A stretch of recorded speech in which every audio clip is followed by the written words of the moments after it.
Subscribe कीजिए आपके अपने YouTube channel education for CBSE को और बेल आइकन को दबाइए ताकि आप अपने लेटेस्ट वीडियो सबसे पहले देख सकें। हेलो प्यारे बच्चों, आज हम लोग पढ़ने वाले हैं वाच्य के बारे में। तो चलिए आज की इस वीडियो को शुरू करते हैं। तो आज जो हम लोग चीज़ पढ़ने वाले हैं वो है क्या है, वाच्य। वाच्य जिसे आप लोग इंग्लिश में वॉइस बोलते हो, वही एक्टिव वॉइस और पैसिव वॉइस। तो चलिए इसे हम शुरू करते हैं। ये भी हिंदी ग्रामर में लगभग उसी की तरह होता है, यानी कि लगभग सिमिलर ही होता है। तो दोनों जो होते हैं ये लगभग सेम ही सेम होते हैं, पर अंतर क्या क्या होता है वो अभी हम लोग देखेंगे। इससे पहले हम लोग समझ लेते हैं कि वाच्य होता क्या है। देखिए, यदि कोई वाक्य बोला गया तो उसमें किसकी प्रधानता है यही बताता है, जो उसी को हम लोग क्या कहते हैं, वाच्य कहते हैं। यानी कि डेफिनेशन है इसकी बोल रहा हूँ मैं। क्रिया का जो रूप यह बताता है कि वाक्य में क्रिया का मुख्य विषय कर्ता है, कर्म है अथवा भाव है, उसे वाच्य कहते हैं। आप लोग वीडियो को पॉज करके डेफिनेशन लिख सकते हैं। क्रिया का जो रूप यह बताता है कि वाक्य में क्रिया का मुख्य विषय कर्ता है, कर्म है अथवा भाव है, उसी को क्या कहते हैं, वाच्य। देखिए मैं इसे समझा देता हूँ ताकि आपको लिखने की भी ज़रूरत ना पड़े। वाच्य जो होता है ये हमें बेसिकली यही बताता है कि जो क्रिया का मुख्य विशेष है, यानी कि क्रिया का जो प्रधानता है उसमें किसकी है, कर्ता की प्रधानता है, या फिर कर्म की प्रधानता है, या फिर भाव की प्रधानता है। तो इन सभी को जो बताता है उसी को हम लोग क्या कहते हैं, वाच्य कहते हैं। अब बहुत बच्चे ये बोलेंगे कि हमें तो प्रधानता का मतलब ही नहीं पता कि प्रधानता होती क्या है। तो देखिए मैं उन लोगों के लिए थोड़ा सा बता देना चाहता हूँ कि जो प्रधानता होती है, प्रधानता का मतलब बेसिकली ये कोई हार्ड वर्ड नहीं है। प्रधानता मतलब कि किसकी ज़्यादा वैल्यू है, किसकी ज़्यादा औकात है, यानी कि आपके वाक्य में कौन ना रहे तो कुछ ना हो, यानी कि सबसे ज़्यादा वैल्यू किसकी है, बस आप लोग इसे इससे यही समझ लीजिए। जिसकी ज़्यादा वैल्यू होगी उसी की ज़्यादा प्रधानता होगी।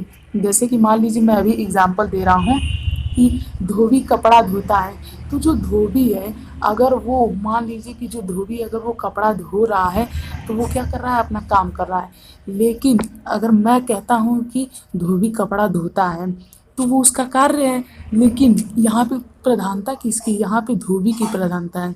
सोचिए अगर धोबी ना हो, तो धोबी ना हो तो क्या होगा, कपड़े धोता है।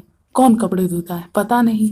तो इससे हमें पता चलता है कि यहाँ पे प्रधानता किसकी है, धोबी की ही है, यानी कि कर्ता की है। अब कर्म की प्रधानता की बात आती है, तो जैसे कि मैं बोल देता हूँ छात्रों द्वारा पौधे लगाए गए। तो यहाँ पे जो कई सारे स्टूडेंट्स हैं वो क्या कर रहे हैं, वो यहाँ पे पौधे लगा रहे हैं। तो जब स्टूडेंट्स पौधे लगा रहे हैं तो मान लीजिए अगर कोई भी प्लांट है तो वो अगर ना रहे, मान लीजिए इसमें जो पौधा है वो शब्द ही ना रहे, तो क्या होगा, तो होगा छात्रों द्वारा लगाए जाएंगे। क्या लगाए जाएंगे, क्वेश्चन मार्क, नहीं पता क्या लगाया जाएगा। तो यहाँ पे प्रधानता किसकी हुई, यहाँ पे प्रधानता हुई कर्म की। तो उम्मीद है आप लोग प्रधानता का मतलब समझ गए होंगे, और इतनी डीप में आपको प्रधानता का मतलब कोई नहीं समझाएगा।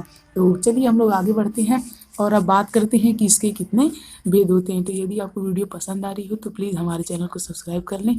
तो चलिए आगे बढ़ते हैं हम लोग। अब हम लोग पढ़ेंगे इसके भेद के बारे में। इसके 3 भेद होते हैं। कितने भेद होते हैं, 3, जबकि इंग्लिश ग्रामर में कितने होते हैं, सिर्फ 2, लेकिन यहाँ पे 3 होते हैं।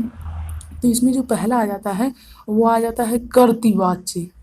कर्तृवाच्य ऐसे लिखा जाता है, ध्यान दीजिएगा। तो जो पहला आ जाता है वो कर्ती, दूसरा आ जाता है वो होता है कर्मवाच्य, तीसरा जो आ जाता है वो आ जाता है यहाँ पे हमारे सामने भाववाच्य। तो ये तीनों वाच्य जो होते हैं ये वाच्य के अलग अलग प्रकार हैं। तो उम्मीद है आप लोग इन सभी को अब तक तो नोट कर ही लिए होंगे। यदि नोट नहीं किए हैं तो कर लीजिए। पहला आता है कृत, दूसरा कर्म, तीसरा भाव। तो चलिए हम लोग इन लोगों को भी डीप में अच्छे से डीप एक्सप्लेनेशन के साथ पढ़ते हैं। तो यहाँ पे जो हमारा पहला आ जाता है ये आ जाता है कर्तृवाच्य, ठीक है ना। तो जो कर्तृवाच्य है, इस वाच्य में होता क्या है कि जो एक्टिव वॉइस आपने इंग्लिश में पढ़ा होगा वही होता है। तो ये जो कर्तृवाच्य होता है ये एकदम बिल्कुल सिंपल वाच्य होता है। कोई भी सेंटेंस या फिर कोई भी वाक्य अगर एकदम सिंपल हो, जैसे चिड़िया उड़ती है और बच्चे नहा रहे हैं, और कुछ ही ले लीजिए, जैसे बच्चों ने कहानियाँ लिखी या फिर बच्चे खेल रहे हैं या फिर ऐसे कुछ भी हो गया, तो ये सब कौन सा वाच्य हो गया, ये सब हो गया कर्तृवाच्य। यानी कि जो जो सिंपल सा वाच्य होगा ये सब कौन सा वाच्य होगा, ये सब कर्तृवाच्य होगा। तो उम्मीद है आप लोगों को कर्तृवाच्य का मतलब समझ में आ गया होगा। तो चलिए अब हम लोग बढ़ते हैं दूसरे प्रकार की तरफ, जो कि कौन सा है, कर्मवाच्य है। तो देखिए जो कर्मवाच्य होता है इसे बहुत देखने लायक है, क्योंकि जो कर्मवाच्य होता है ये होता है पैसिव वॉइस। और जिस तरह से इंग्लिश में इसकी बहुत ही ज़्यादा वैल्यू होती है उसी तरह से हिंदी में भी इसकी बहुत ही ज़्यादा वैल्यू होती है। जैसा कि मैंने आपको कुछ देर पहले एग्जाम्पल दिया था कि छात्रों द्वारा पौधे लगाए जाएंगे, तो इसमें कर्म की प्रधानता है ना, यानी कि कर्म की ज़्यादा वैल्यू है। क्यों? क्योंकि अगर पौधे पौधे शब्द को ही हटा दें तो क्या होगा, इस सेंटेंस का मतलब नहीं निकलेगा, इसीलिए इसमें कर्म की प्रधानता है। तो जो कर्तृवाच्य था उसमें किसकी प्रधानता थी, कर्ता की प्रधानता थी। और जो कर्मवाच्य है इसमें किसकी प्रधानता है, इसमें कर्म की प्रधानता। अब तो याद हो ही जाएगा, जिसमें कर्म की प्रधानता होती है वो कौन सा वाच्य होता है, वो होता है कर्मवाच्य। जिसमें कर्ता की प्रधानता होती है वो होता है कर्तृवाच्य। तो उम्मीद है अब आप लोग कर्मवाच्य भी समझ गए होंगे। तो चलिए कुछ ढेर सारे एग्जाम्पल्स लेते हैं और अच्छे से समझते हैं कि क्या होता है। तो देखिए जो मैं पहला एग्जाम्पल लेता हूँ कि अच्छा हाँ, एक और एग्जाम्पल लेते हैं। जैसे कि मैंने आपको बताया था कि धोबी कपड़ा धोता है, तो ये कौन सा था, ये था कर्तृवाच्य।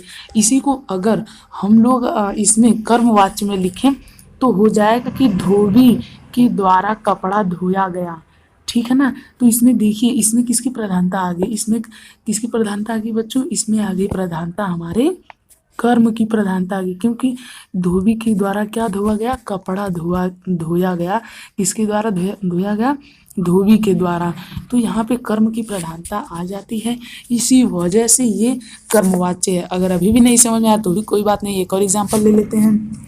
जैसे कि मान लीजिए, हाँ, जैसे बच्चे के द्वारा गेंद खेली जाती है, यानी कि अगर मान लीजिए ये ढेर सारे बच्चे हैं तो इन लोगों के द्वारा क्या खेली जाती है, गेंद खेली जाती है।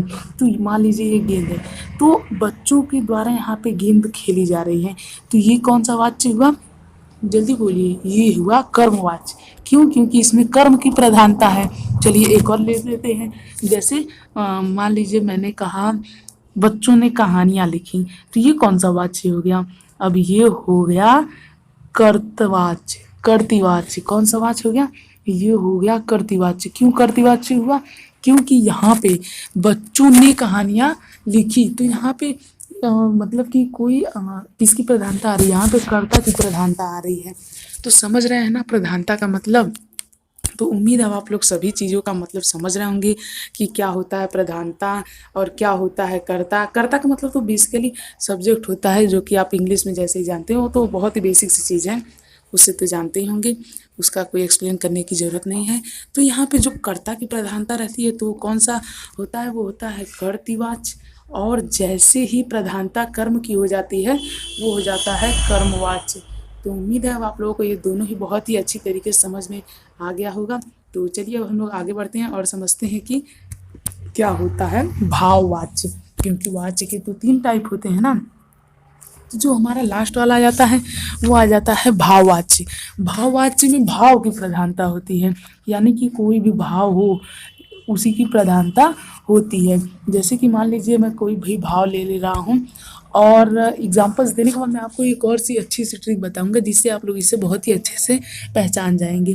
तो यहाँ पे जो क्रिया का उद्देश्य होता है भाववाच्य में वो होता है भाव का ही होता है। जैसे कि मान लीजिए मुझसे खूब सोया गया, तो यहाँ पे अगर मैं हूँ तो मैं मान लीजिए अपनी बेड पे अगर सो रहा हूँ, तो यहाँ पे मुझसे क्या किया जा रहा है, सोया गया है, यानी कि मैं सो रहा हूँ।